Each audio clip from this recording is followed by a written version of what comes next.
selama 5 tahun ini menurut PDI itu apa sih prestasi dari pertanyaan Pak Arief ini? Pertanyaan yang kudu dijawab kalau sih.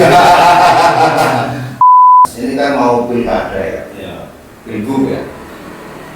PDIP itu mau musuh siapa? Atau musuh Pak Arief lagi atau? Mas Saiful Hadi ya, Mas Saiful Hadi. Beliau adalah Ketua DPC PDIP Kebumen, Partai Demokrasi Indonesia Perjuangan. Apa kabar Mas Saiful? Alhamdulillah, Kang Najib. Kabar? Tajib. Kang Tajib. Kalau Najib itu orangnya beda. Kang Najib. Tajib. Sugeng rawuh di kontrakan aspirasi Saiful Hadi. Ini kontrakan apa rumah? Makanya saya sebut kontrakan karena belum kuat beli rumah, jadi masih kontrak. Ini memang masih kontrak. Makanya sebutannya adalah kontrakan aspirasi Saiful Hadi. Di Jalan Tendian ya. Di Tendian 25. Tendian 25. Barat Alun-Alun Kebumen. Nggih, betul. Pancasila. Tapi panggil Mas apa Kang? Terserah, monggo. Atau Kang Pak? ya kena ya kena. Kang ya kena. Mas ya apik. Oke, ini kopinya datang ini. Alhamdulillah, makasih Wih, Mas. kopinya nomor 3. Ya gelas-gelas kemarin perjuangan. Ini gelas perjuangan ya. Gelas Ganjar Mahfud. Sambil ngerokok boleh ya? Boleh. Okay. Santai Mas. Jadi saya ajak puasa kemarin WA, tapi baru kali ini bisa ketemu sama Mas Saiful, Kang Saiful Hadi. Nah ini saya pengen ngobrol. Gini Mas. Nah Mas Saiful itu kan aslinya dari? Saya kelahiran Desa Kalipoh, Kecamatan Ayah. Desa Kalipoh, Kecamatan Ayah. Ya, dari Pantelo Gending atau Menganti ke naik itu ke atas. Oh naik gitu. Jadi aku asli wong gunung. Asli wong gunung. Cilikane tukang ngarit, tukang ngarit. ngege, ngingu wedus. Ngarit masih bisa Mas? Oh bisa. Nek wedus loro gue satu hari berapa anu? Oh alah, sauntil wis cukup nih wedus loro ke Mas. Sauntil. Sampai saat ini keluarga saya masih ngingu wedus. Ngingu wedus. Ngingu wedus. Berapa sekarang? Ya sedikit lah. Cukup buat hiburan. 100, 200? Wah, nggak usah disebut Mas. Rapenak. Nah ini orang gunung tiba-tiba menjadi orang nomor 1 di PDIP. Nah, kalau saya lihat itunya kan Eskom ya Mas? Ya. Eskom itu gimana kok jadi? Jadi memang saya dulunya adalah dari SMP Negeri Ayah, SMP Negeri Ayah ya. merantau ke Magelang di Sekolah Perawat Kesehatan. SPK. SPK. Lulus jadi mantri. Nah, Jadi mantri. sama perawat di PKU Muhammadiyah Gombong. Oh. Jadi kalau lagi dinas di PKU pulang ke Kalipoh jadi tukang suntik karo tukang nyepiti. Jadi dokter. Bukan, kalau dulu itu mantri juga boleh praktek. Jadi saya zaman itu tenaga kesehatan masih sangat kurang. Tahun 90-an. 90-an. 90-an. Dan saya nggak lama setelah di PKU jadi PNS di Margono Soekarjo, Purwokerto. Di rumah sakit. Ya. Itu Eskomnya apa itu? Nah itu kan setelah saya ikut-ikut pra-reformasi lah, gerakan-gerakan macam-macam yang intinya gimana Orde Baru bisa tumbang. Nah sehingga saya masuk ke dalam aktivis lah. Iya. Yang kemudian tentunya zaman Orde Baru kan ngeri Mas, kalau ikut pergerakan pasti ya Bisa hilang lah. nggak mungkin tetap jadi pegawai negeri kan. Iya. Setelah itu baru setelah ikut pergerakan dan reformasi barulah mulai belajar tentang ya politik, belajar tentang usaha, sambil belajar biar punya gelar lah, walaupun itu dari perguruan tinggi yang kalau istilah Bambang Pacul ya sekolah sore lah. Itu sekolah komputer. Bukan, SIKOM itu sarjana ilmu komunikasi. Oh. Kalau saya lagi gaya, Mas Saiful lulusan mana? Open University. Iya. Itu perguruan tinggi negeri. UT gitu ya. Ini ngomong universitas terbuka. Ya, yang saya tangkap itu Eskom, sarjana komputer. SIKOM, sarjana ilmu komunikasi. Ya. Pekerjaan utama di dalam dunia politik kan berkomunikasi. Nah, sudah mapan di nah, bagian negeri kok ngapain ke politik Mas? Jadi setelah sekian panjang dalam kehidupan ada naik turun, merantau ke sana kemari, akhirnya saya mendapat guru kehidupan. Guru kehidupan. Ya, namanya Bambang Pacul. Nah, itu yang kemudian mendoktrin, mengajari bahwasanya itu masih jadi bagian negeri waktu itu? Bukan, saya sudah pra-reformasi. Saya pegawai negeri hanya sampai 95. Hanya sampai 95 saya pegawai negeri. Iya, berarti pas reformasi sudah nggak jadi Udah nggak negeri. pegawai negeri. Udah lupa masa lalu itu. Nah, kemudian disitulah kita akhirnya paham. Pertanyaan simpel toh. Keluargamu bisa sekolah kenapa? Karena Indonesia merdeka. Ada yang saudaramu jadi pegawai negeri, ada yang menjadi pegawai perusahaan dan sebagainya. Kenapa? Karena Indonesia merdeka. Maka pertanyaannya biasanya begini, sudahkah kau berterima kasih pada Bung Karno dan Bung Hatta yang memproklamasikan Republik Indonesia ini? Kan begitu? Ya. Ya belum. Bagaimana caranya kau berterima kasih? Meneruskan perjuangannya.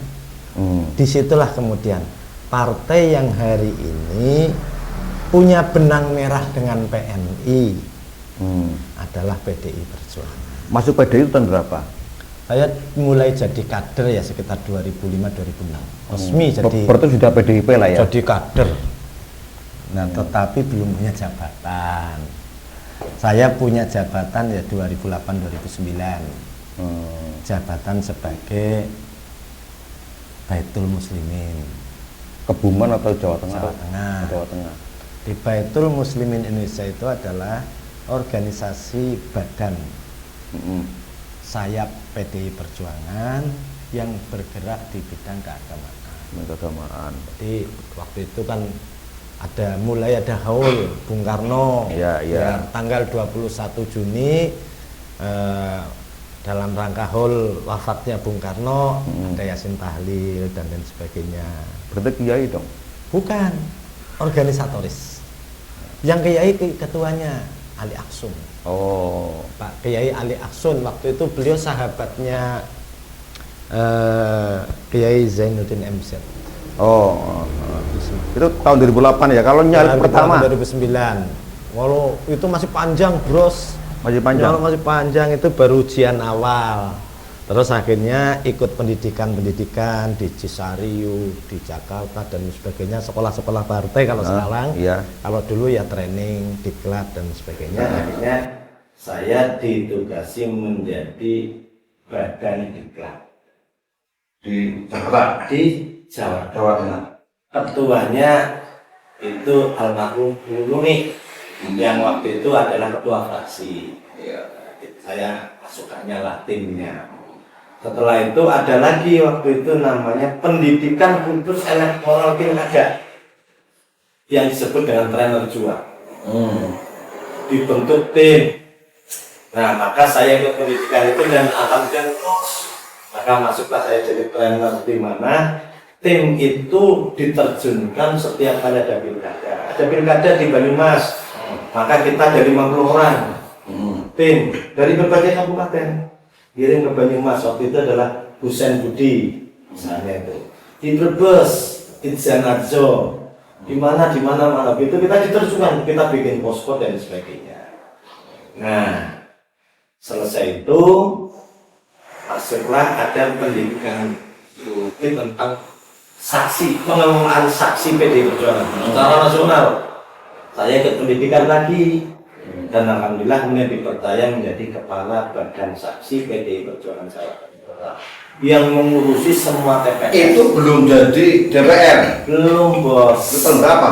Jadi Wah, itu sekitar tahun 2015-2014 toh. Kabupaten Badan saksi. Enggak yang provinsi. Yang DPR. Saya DPR kan baru kemarin 2019. Oh, belum kemarin. Oh iya, saya Berarti di PDP lama nggak pernah, Iya. belum pernah nyalon, atau Pokoknya- belum nyalon nggak jadi gitu. enggak. Saya menjadi pasukan prajuritnya partai. Oh. Badan saksi itu ngurus siapa? Seluruh saksi se-Jawa Tengah. Sekaligus karena saya kepala badan saksi, saya adalah LO PDI Perjuangan Jawa Tengah KKP, kepala. Jika ada urusan dengan surat-surat dengan Polda atau yang lain juga. Jadi pada saat Pak Ganjar Heru jadi calon gubernur pertama dulu, ya saya yang menyiapkan berkasnya dan termasuk menandatangani berkas. Jadi namanya LO. Ngurusi saksi se-Jawa Tengah.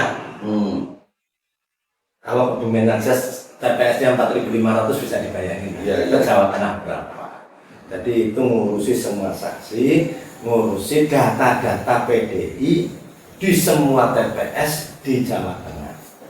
Itu spesialisasi pekerjaan saya. Berarti lama di partai sampai 10 tahun. Iya. Hanya itu yang dilakukan. Belum ya, kita tahun 2019. suatu ketika baru mungkin dipandang sudah Murni gitu ya.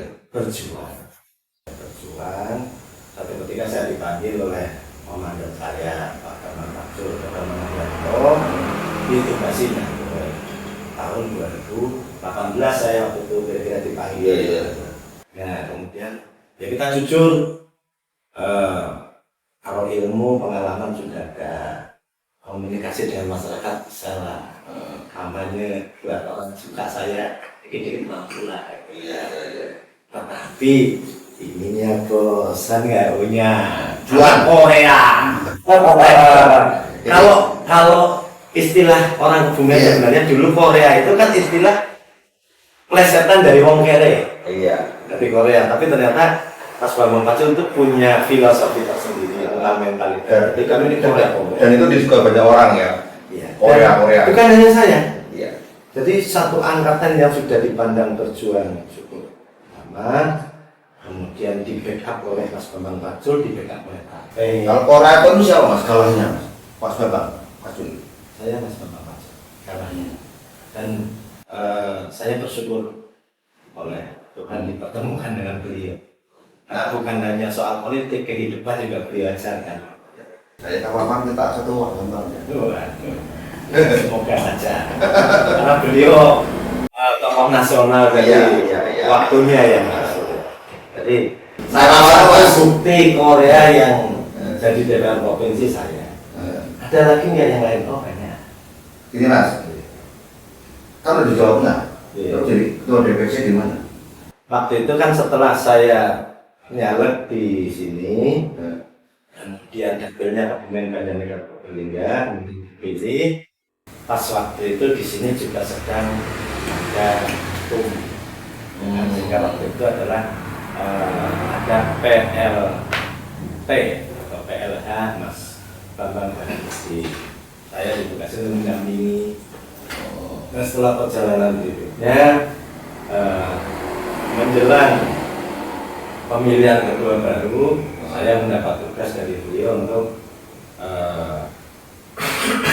menjadi DPC.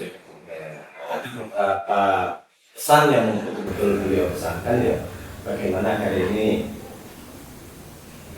yang sudah kemarin pada pindah adalah Pak Bagaimana Bersatu, kemudian juga mengantarkan waktu itu adalah Turistawati Kulaningsi atau Kucip ini untuk bisa menduduki bupati atau wakil bupati. Itu kan salah satu pesan dari beliau. Jadi saya setelah di apa istilahnya ya ikut Mas Bambang Pacul di sini otomatis punya sahabat beliau namanya Pak Lutut Adianto. Yang sekarang DPR RI ya? Iya, karena saya juga ditugasi untuk berjuang suara Pak Lutut juga naik. Nah mas, ini kembali ke Kebumen. Nah, selama ini kan PDI kan yang ngusung ya, pengusung utama Pak Arief ya. Ini kan sudah selesai. Kalau saya tanya gini, kira-kira selama 5 tahun ini menurut PDI itu apa sih prestasi dari Pak Arief ini? Pertanyaan yang kudu dijawab Pak Lutut sih.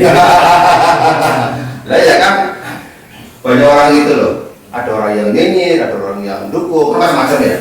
Nah ini sebagai pendukung utama dari Pak Arief itu, Apa sih prestasi dari Pak Arief selama 5 tahun? Sekarang saya flashback dulu ya.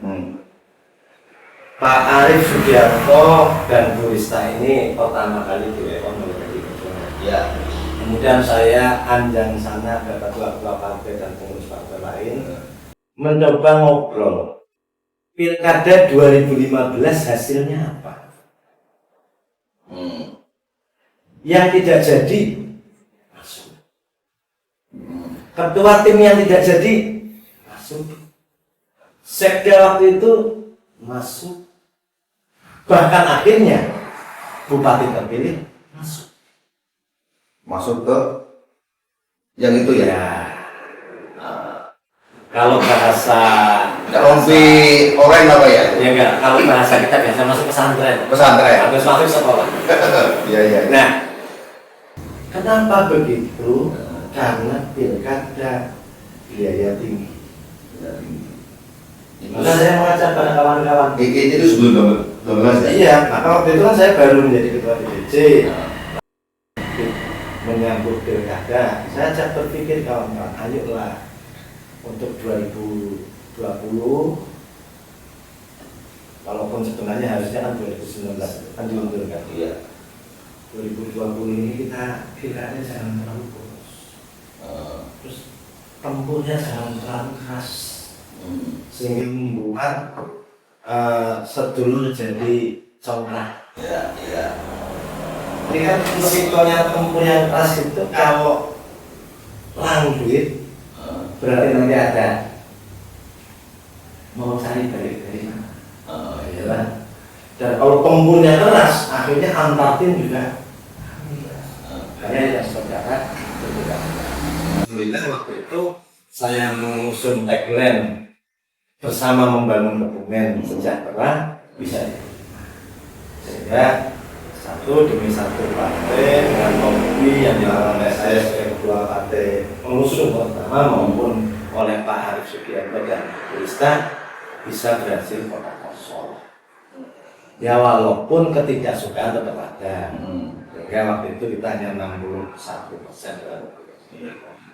Tapi yang penting yang namanya pilkada kan yang penting mau selisih 5 suara, mau selisih 10 suara. Oke, itu kita melewati kota kosong. Nah, setelah itu harus dicatat betul bahwasanya kepemimpinan Arief Rista itu sangat pendek. Karena pilkadanya waktu itu diundur karena COVID. Sekarang kena undang-undang pilkada serentak, pemilu serentak, sehingga dia suka. Oke, kalau durasi berapa? Hanya 3 tahun setengah. Atau setengah? Yang normalnya itu 5 tahun. 5 tahun saja sebenarnya kalau ini 3 tahun setengah, 3 tahun efektif kan baru menjabat. Maka indikator utama kalau kita ini orang PDI kan pasti mengaku murid Bung Karno. Kalau mengaku murid Bung Karno pasti paham ada beberapa falsafah yang dipegang. Satu, karmane adhikara sema palet suka dasar. Berjuanglah engkau dengan sungguh-sungguh. Jangan berpikir untuk ini. Jika bukan kau yang menikmati anak, jika bukan anakmu yang menikmati cucu, maka harus dipandang bahwasanya proses berpartai dan proses pilkada kemarin beliau menarik sebagai bentuk tanda berjuang yang tinggi untuk mengenal. Kemudian doktrin yang kedua yang selalu dipegang oleh KPK, tugas utama dan pertama bagi partai politik adalah menambah tenaga kaum muda. Itu doktrin yang selalu dipegang oleh kader PDI. Artinya apa? Tugas partai dan seluruh kegiatannya adalah mengurangi angka kemiskinan. Maka pertanyaannya adalah indikator kami melihat Pak Arief dan Bu Rista ini sukses atau tidak, angka kemiskinannya turun atau naik? Kan begitu ya? Kebumen naik atau turun? Kebumen turun. Berapa? Turunnya cukup lumayan, tetapi belum bisa lepas dari 10 besar termiskin di Jawa Tengah. Kan begitu. Tetapi bahwasanya ada pergerakan. Kemudian angka pengangguran turun nggak? Turun. Tapi harus diingat, COVID belum masuk ke itu. Ya. Pilkadanya COVID, sampai bahkan pelantikan COVID belum betul-betul hilang. Berarti dimaklumi gitu ya. Iya, penurunan kemiskinan yang tidak terlalu signifikan itu masuk akal. Kenapa? Karena yang lain juga sudah mengalami kenaikan angka kemiskinan luar biasa, pengangguran yang naik luar biasa. Ini ya waktu itu PHK di mana-mana. Orang yang tadinya punya bisnis berjalan mati. Berapa banyak toko yang mati? Berapa banyak rumah makan yang